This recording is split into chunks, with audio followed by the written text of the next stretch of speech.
Hey traders, Akil Stokes here, and welcome back to the Trading Coach Podcast. Today we are going to talk about blowing your profits. Yay! Something that we've all probably done, but we shouldn't be celebrating like I just did. This is another video episode, so make sure you check it out on Spotify or YouTube if you want to see the beautiful me, which of course you do. If not, audio is fine. You can listen to it on your favorite podcasting app. Today's question came from someone who isn't exactly a trader, right? They hit me up on Instagram saying that, Akil, love your podcast. You're so great. They said all the words that they know I want to hear. That way I'll respond, of course. And I listened to it because it's very helpful. Now, he's not a trader. He is a sports bettor, but many of the subjects that we talk about are exactly the same. Now, just take a step back before we get stuck in. I do have a history in gambling. I do have a history in sports betting.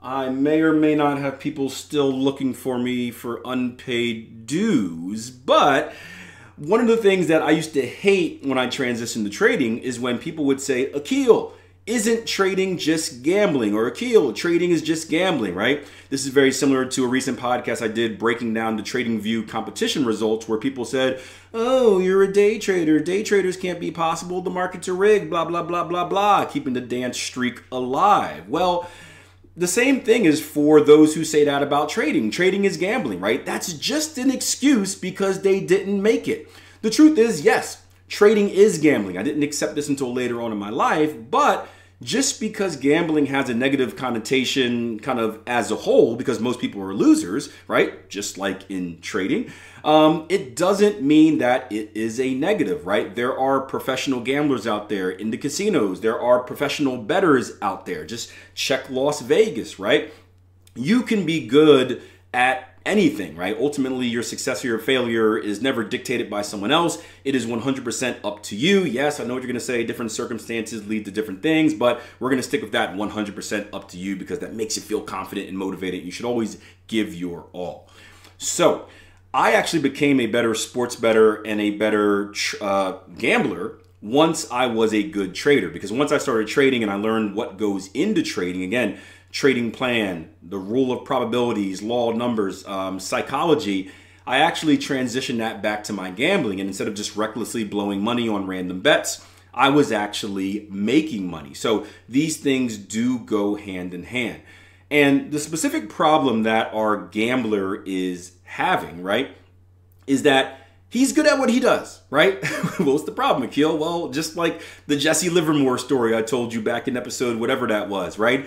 He's good at what he does, and he does really good up to a certain point until he goes bad. So if you imagine like he's climbing this financial cliff, right? For you guys that are Price of Right fans, what was it? It wasn't Penco. Penco was the balls. Whatever that mountain climber thing was where you guess the price and he goes up and he goes up and he goes up. This trader is doing really good throughout the day, and then all of a sudden, boom, falls off the cliff drastically. Again, just like Jesse Livermore going from 10,000 to 500,000 to more than that to broke right away because he keeps tripping over his own feet. And in this particular situation, this gambler, I keep wanting to say trader, this gambler is doing good, and then he just does one more bet that he shouldn't do. So everything is according to plan. He's been listening to the Trading Coach podcast. He has a plan, he has a strategy for how he should bet, and he does that consistently, and it works. Great job. Then, because he's all fired up, he chases a final bet later in the day and blows it all. So what's the reason for this, right? Well, the reason for this is the dopamine hit. And to make it trading related as well, this is the same thing in trading where you can have a massive hot streak. You win, you win, you win, you win, you win. You feel like you're on fire. You can't be stopped. You're the nature boy. Woo, right? And then you take one too many because you're overly confident, borderline cocky, and you lose it all. This was me early on in my trading career where I would have like 2 months of hot streaks. I'd be on a heater for like 60 straight days. And then I'd like increase my position size, which may be a podcast we're going to get to a little bit later. And then I'd pretty much lose all the gains. Not all of them, but I'd lose the majority of those gains and start all over. So I'd have like 2 great months, 1 poor month, and boom, I'm back to break even, spinning on that hamster wheel, running on that treadmill to never world or nothingness. Never world's bad. Isn't that the... Is that the Michael Jackson thing? Ooh, yeah, not Netherworld if I'm thinking that. Anyway, So the dopamine hit, what is dopamine, right? So essentially the unscientific version of dopamine is that it is your body and your brain's happy drug, right? Whenever you do things that give you pleasure, dopamine is released and you get all happy and excited, right? This comes in many different forms. This is one of the reasons I love to run, right? I love to run and be active and see nature because it gives me that dopamine hit. It's one of the reasons I do that, especially after bad trading days, because I want to bring myself out of that negative state into a positive state, right? And you can get dopamine many different ways. Winning in trading, winning in sports betting, it's going to give you dopamine. The problem with dopamine is this: it is a drug. It is addictive. Your body likes it. So the more you get that dopamine hit, the more your body wants to repeat the actions that gave you that hit. So think about yourself either on a winning streak, whether it's sports betting or trading, right? You're winning, making money, baby, dopamine hit. You're winning, making money, baby, dopamine hit. You're winning, making money, baby. Did it the wrong way. You're winning, making money, baby, dopamine hit over and over and over again, right? Your trading day is done. Your sports betting day is done. You did what you're supposed to do, but you want another hit. You want more. You're fiending, you're drooling, you need it. So you just do one more bet that you're not supposed to. It's intuition based. I forgot the fake word I made up in the Jesse Livermore podcast. It's intuition based, where you don't really follow your rules, you follow your feel. And keep in mind, you're all drugged up on this dopamine, so you're not seeing straight. And then boom, you blow it all. Now after that, revenge trading can come as well. I don't think revenge trading was in this traders or this sports bettors original kind of flaws. I couldn't find the message. Too many messages on Instagram. I couldn't find it, so I don't remember all the details. But that is the reason why we do what we do. So what is the solution, right? You have a problem. I have solutions. That's why we do the Trading Coach podcast. Well, there's ultimately, right, you got to stop doing it, right? But easier said than done. So what are ways we can stop doing this? Well, one is by having a solid plan, right? Have a plan, black or white. This is what I'm supposed to take. This is what I'm supposed to bet on. This is what I'm not supposed to take. And this is the whole process over outcome, judging yourself on good trades. The goal at the end of the year is, can you have 100% good trades, not 100% like winners or whatnot, right? So put a big emphasis, reward yourself. We spoke about this in previous podcasts. Reward yourself, punish yourself if you're into that thing every time you have a good trade or every time you have a bad trade, to kind of just keep putting the emphasis on good trade, follow my rules. Good trade, follow my rules. Good trade, follow my rules, regardless of outcome. I don't think I mentioned this in a long time, but if you can imagine like a box of 4 square of kind of trading outcomes, there are good trades, there are bad trades, there are profitable trades, there are unprofitable trades, right? An unprofitable trade isn't necessarily a bad trade. A profitable trade isn't necessarily a good trade. A good trade can be unprofitable. A bad trade can be profitable. We want to isolate the left-hand side, whatever side this would be, as you're seeing this, right? I don't know, right? Ooh, look at the bicep. Look at that. Ooh, yeah, look at that. Ooh, had a boxing workout today. Feeling jacked, right? Man, I always lose my train of thought talking about myself. Akil.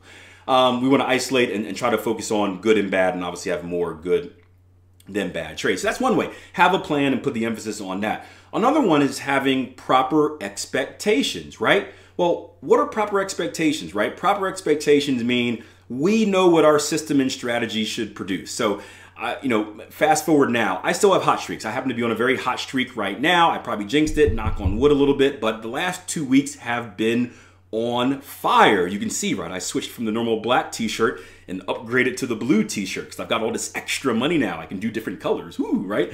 But what I understand and what I know about my trading, because I've been doing this for so many years, is I know what my overall win rate should be. I know my return on investment pretty much for the year. I know what that should be. I know what my greatest win streaks look like. I know what my greatest losing streak looks like. I know what my average win streaks and average losing streaks looks like, right? I know my stats inside and out. So whenever I have a hot streak and I'm winning and winning and winning and winning and doing the money dance, right? In the back of my head, I know that losses are coming because I know I'm not this 85% trader, right? 60 is kind of where I max out. I'm getting a little bit better, but 60 is kind of where I max out. 65, let's put it like there. I have that a little bit better. But I'm not an 85% trader, so I'm going to revert to the mean at some point. And what that allows me to do is prepare mentally. I have the proper expectations. Like, I'm outperforming myself right now. I'm going to come back to planet Earth. Now, how can we achieve this? We can achieve this through years of trading, but before that, you can achieve this through back testing, right? By knowing your numbers. And what that does is it allows you to have a proper expectation, because when we do this extra trade or this extra bet, we're doing it because we want to make more money. But why do we want to make more money, right? If we have a plan and we have predictions, shouldn't we be comfortable with the money that we're making? I know it sounds odd because the goal was like, we always want to make more money. But trust me when I say you got to kind of switch your mindset around and look at this as a business. Whether you're sports betting or trading, this is a business, right? So you have to have proper expectations and understand, like, this is what I should produce.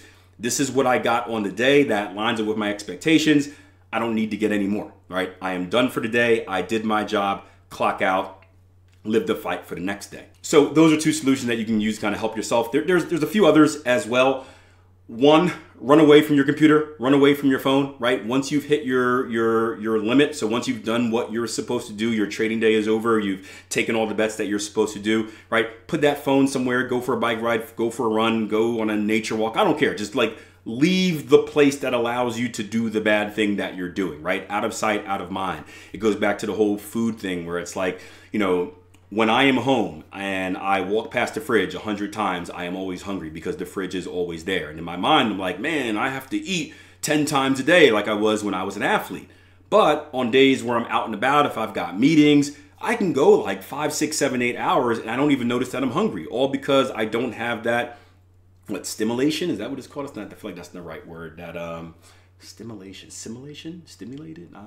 Whatever the word is, someone tell me below. I don't have that blank word to kind of make me feel outside of the way that I really should be feeling. It's kind of out of sight, out of mind. Same thing we talk about, like covering up your P&L. So you could just leave. You could just run away, right? Place your bets and then like delete the app or whatever you got to do after that and say, hey, I'm not doing any more. Get away from your computer and run away. Another way, right, if you're kind of failing with all these other ways, is scratch that itch ever so gently, right? And what that means is this. So you have been tempted to take an act that you shouldn't be taking, right? You know you shouldn't be doing it. You're not supposed to do it, but you can't help yourself from doing it, right? And this is kind of the example that our sports bettor had. So if we know we're going to do it anyway, if I don't have enough willpower to stop myself from doing it, and I know I'm going to do it anyway, how can I do it in a way that hurts me the least? So, can't believe I'm saying this, but take the bet, take the trade, but do it with a small amount. So if you're usually trading five mini lots, right, for example, right? Don't take that extra bad trade with 5 mini lots. Take it with 1 mini lot. That way you still get that feeling of like, you're doing something, right? Whatever you want to do, your revenge trade, blah, blah, blah, blah, blah. You're still getting that feeling, but when it ultimately doesn't go your way, it doesn't hurt you too much, because this is what this sports bettor is doing. He's dealing with regret. He takes the trade, and then as soon as he takes the trade, he's like, or the bet, he's like, oh, I knew I shouldn't have done that. But in sports betting, it's too late unless you cash out. So do it with a small amount. That way you get that exposure, you scratch that itch ever so gently of being involved in the action that you want to take, and hopefully that's enough to kind of like, okay, I got it out the way, but it won't hurt you too much. Going back to the food reference, because I'm very hungry right now. It is lunchtime, and I decided to do a very long podcast before eating lunch, which was a bad idea, probably because I didn't want to get my new shirt dirty, right? It's kind of like desserts, right? So plenty of times, actually, no, here's a good example, right? So I just tried to quit creamer in my coffee, right? I ran out of creamer. I was too lazy to go to the supermarket. So I'm like, okay, no creamer. I'm just using milk and like I'm trying to go no sugar, whatever like that. And I'm trying to do it cold turkey. And I am usually like a keel. If you do it for a week, you'll get over it. I did it for like 4 days and I wasn't enjoying it. So I'm like, this is too hard, because now I started dumping more and more sugar in it to make up for the lack of creamer, which defeated the whole purpose, because I'm just adding sugar in a different way. So instead of going cold turkey, instead of doing like a boatload of creamer, doing one of these pours, right? We'll do this one right here. Instead of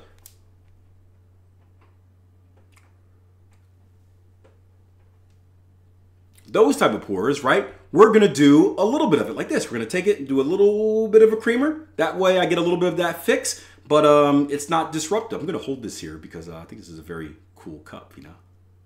Oh, this should be the thumbnail. Hold on. That's good. There we go. So scratch that itch ever so gently to do the action that you want to do, but do it in a way that's not going to cost you as much on the back end. So now I want to leave this open to you guys. Notice this isn't a live discussion like that, but we do have a comment section on Spotify. We do have a comment section here on YouTube. I'm not sure if other platforms have it as well. But if you have any advice for this trader, please feel free to leave it in the comment section below or shoot me a DM and I can share it maybe. I don't know. Just leave it in the comment section below, either on Spotify or on YouTube. That way this sports bettor can go back and read it and get some more advice. Because I am just a man that has worked with thousands and thousands of traders. So I think I'm pretty good at kind of finding solutions, since different people have different problems and need different solutions. But I'm sure there's something out there that I haven't thought of. And if I haven't, it's up to you to think of it for me. So I hope you guys enjoyed the podcast. Again, subscribe to the channel. Make sure you check out the Trading Coach podcast. We've been doing it like every day recently. So keep watching, keep liking. You guys motivate me to do this. And until next time, plan your trade, trade your plan. Check out the Shorts channel on YouTube if you want more quick trading tips. Akil, out. Food time.